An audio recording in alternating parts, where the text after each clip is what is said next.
bantamweight title is going to be unified come Saturday night.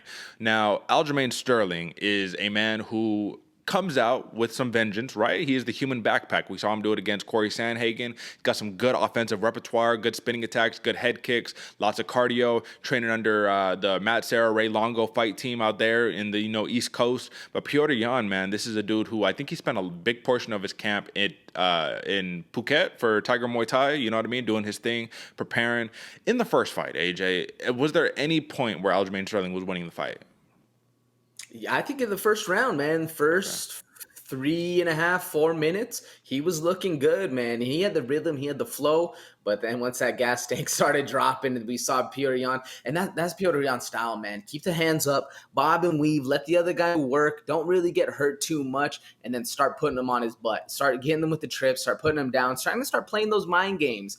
I like Petr Yan a lot for that, but I do think Aljo doesn't get enough credit for what he was doing in the beginning of that fight. In that first round, a lot of people had that first round scored to him. I don't know if I did or not. I don't. We'll get into that later. But I do think there was ever a moment that he was winning that fight. It was early off, and it was fast, and it was when he had the rhythm. But once he lost that rhythm, it was a little rough of a go. What do you think? So, well, I mean, shoot, listen, man. I think Aljo, you can come out to a hot start. You could be winning 3 minutes of the first round. You could be winning all 5 minutes of the first round. That's cool, but there's 5 rounds to the fight. And we saw as soon as that gas tank started to deplete a little bit, like it went, like it was that was it, right? Petr Yan took over. And Petr Yan is the rare case of a fighter who we've seen time and time again get better each and every round.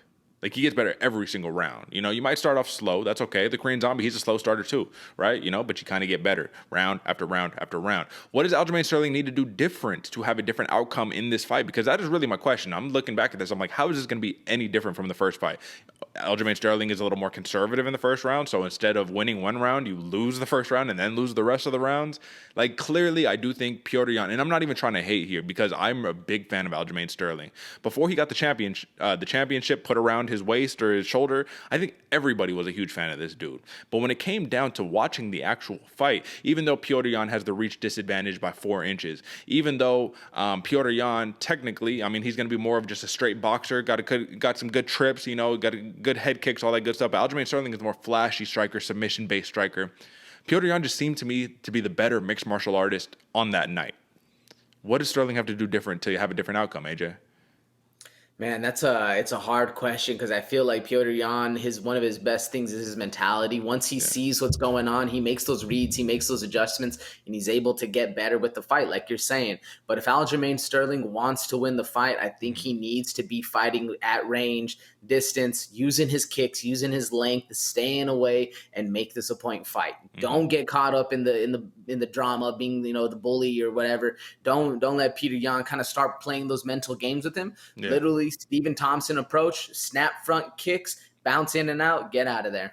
Okay, and that's going to be an interesting approach. We'll see if he can actually stick to that for the course of 5 rounds. But for Aljamain Sterling as well, man, one of his biggest assets is his cardio, his pace. So you want to weaponize that, but you also don't want to fall into the fear of, I remember how tired I got last time. Listen, let's say that maybe he his excuses actually were legit, right? Maybe he's like, all right, I got a good breakfast this time. I ate all that fun stuff. You know what I mean? The crowd rejuvenated me. If all that happens and he's able to go, I think that he needs to be able to weaponize the cardio because he needs to do something. Maybe take an approach that Corey Sandhagen had taken in the first 4 rounds of his 5-round fight against Petr Yan because it came down to that last round and Yan just kind of edged it out. But Sandhagen had a lot of success early on. Do you think, because you mentioned it, that the emotions are going to play a big factor in this? Because I think, honestly, Petr Yan I think the pressure is more on Sterling than it is on Yan. Like, everyone's expecting Yan to win, I feel like, but at the end of the day, for Sterling, he's like, this is my chance to vindicate myself, to prove to everybody that I'm the real deal, that I'm going to smoke this cheater Yan or whatever. And Petr Yan is like, well, I'm just going to go get my belt back. It's not a big deal. What do you think? No, I agree with you. That's the same question I had. How will Aljo handle the pressure, both of Yan, because Yan's going to be putting the pressure on the entire time, but also of the moment, man. I think there's a lot of stuff going on. There's a lot of games already being played, obviously, from both sides right here. But I know Yan he's going to be in there, man. He's maybe not necessarily talking because I'm pretty sure he doesn't speak that much English. Excuse me, that horrible sentence. I'm pretty sure his English isn't the best, kind of like mine, but either way, I do know that they're going to be good. The mental games will be playing back and forth, man. Will Aljo handle that? It's hard to see. It's hard to see, man, because we saw him that the highest highs and the lowest lows get crushed, and we saw his ride back to becoming a heel.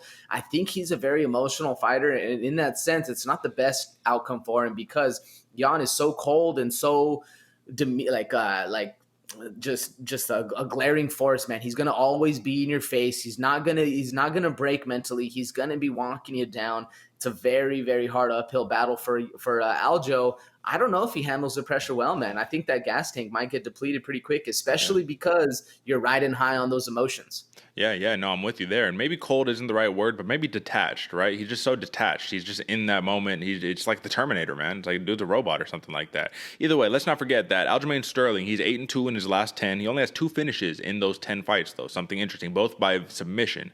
Now, for Petr Yan, his 10-fight win streak got snapped when he lost to Aljamain Sterling, right? But 5 of those 10s, I believe he finished 5 of those 10s opponents. And I just want to right off this hit list real fast because a lot of people, they discount Petr Yan and say he hasn't fought anybody, right? He has wins over Corey Sandhagen, Jose Aldo, Uriah Faber, Rivera. Why am I blanking on homeboy's name? Jimmy Rivera. There we go. Jimmy Rivera, John Dodson, Douglas Silva, De Andrade, and Magomedov, brother. That's not a bad hit list in any stretch of the imagination. So I think that people need to put a little bit of respect on his name. But when we look at Aljamain Sterling, you got what? Cody Stamen, got the knee bar on him. That was nasty. Jimmy Rivera as well.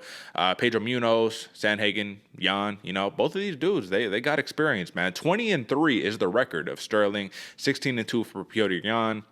This is going to be a fun fight. Either way, man, and I just hope we put this rivalry to bed, and I hope there's not no after-fight skirmishes, Masvidal, Kobe Covington style.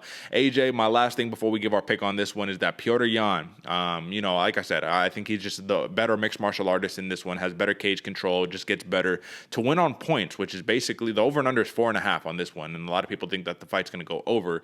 For Petr Yan to win on points, it is plus 125 currently on betonline.ag. Now, when we're looking at the actual line, even though these opening odds say plus 340, minus 440 in favor of Petr Yan, it's looking closer to plus 380, minus 500 in favor of Yan. So you either take the minus 500 money line or you say, give me the plus 125 for Petr Yan on points. What would you take there?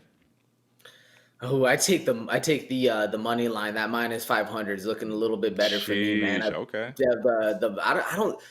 I see him winning by points. Yeah. Do I think it's the more likely route? No. I think the KO is the more likely route if it's me, man. What do you think? All right. No, I mean, respect it. I'm going decision on this one, brother, because I think Aljamain Sterling, knock him all you want. Cardio, finish. Like, I didn't necessarily see him getting finished in his fight. I think he would have been able to survive all 5 of those rounds. Yeah, you're getting beat up and all that good stuff, man. But Aljamain Sterling doesn't really get finished like that, man. He's lost by knockout once, and that was Marlon Moraes just stiffed him with a head kick. This dude's got 23 fights, never been finished. Oh, he's been finished once, right? His 2 other losses are via decision. So unless an illegal knee gets, smacked up on him again, I don't see him, being detached from consciousness. So I'm going to give him the respect that I do believe he deserves. Once again, Aljamain Sterling is a phenomenal fighter. He has just embraced the heel, and against Petr Yan, this is just one of those rivalries where he's not the favorite, and it is what it is. I pick Petr Yan. I pick for him to win via unanimous decision against Aljamain Sterling. I do think there will be blood. I think people will get beat up, but I do think that this will end more or less cordially after the fight. At least I hope so. Maybe I'm being too much of an optimist. Either way, I'm picking the over. What are you picking? The under on that one? Yeah, I'm picking the under, Derek. I was kind of surprised it's 4.5. I think Jan's going to come out and prove a point. I think he's going to come out and put an absolute smash spot on it. And don't get me wrong, I think Aljo is an amazing fighter, and I do think he deserves a lot of respect in there. But this, to me, is a fighter who is playing the heel, who has adopted the heel, versus Petr Yan, who is the heel, who is the actual not necessarily a dirty fighter, but one who likes to toe the line a little bit. He's willing to push the boundaries. The only 2 fights he's ever lost were basically both by disqualification. The illegal knee, and then to Magomedov, where he headbutted the dude and lost a point. Yeah. Like, Petr Yan's the kind of fighter you want on your side. You don't want to see him standing across the fence like, shit, we got to fight this dude. Yeah. He's the one where you want, like, oh, okay, yeah, we got, a little test the rules a little bit. I think he's going to come out and prove a point. I think he's going to come out. He's going to put a smash spot on. I'm going Yan KO round 3. Well, if you're favoring with my man AJ, Petr Yan to win via a KO, TKO, or disqualification is plus 175. So even better odds on that one, brother. But I'm going to play safe, plus 125 for the points. I think that's a good prop that we could follow on that one. So those are your 2 title fights, folks.